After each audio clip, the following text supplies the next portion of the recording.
आज की कविता है पथ मेरा अलौकित कर दो। इस कविता के लेखक का नाम द्वारिका प्रसाद महेश्वरी है।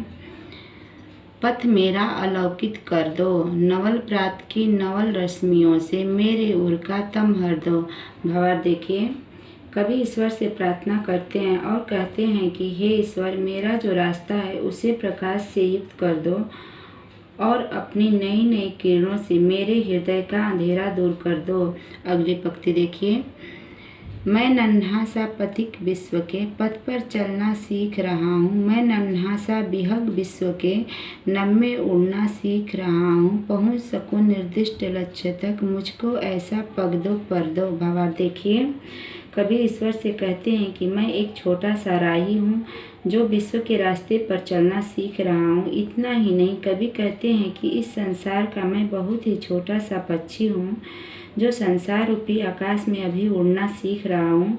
कभी ईश्वर से कहते हैं कि मैं अपने निश्चित लक्ष्य तक पहुँच जाऊँ, इसके लिए मुझे पैर और पंख दीजिए।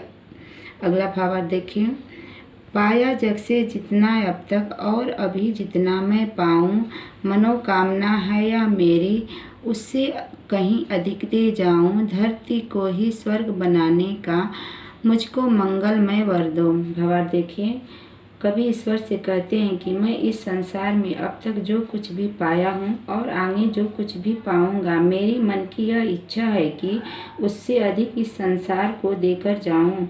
कभी ईश्वर से प्रार्थना करते हुए कहते हैं कि हे ईश्वर, मुझे ऐसा मंगलमय वरदान दो कि मैं इस धरती को स्वर्ग बना सकूँ। आगे कुछ प्रश्न दिए गए हैं, उनको देखते हैं।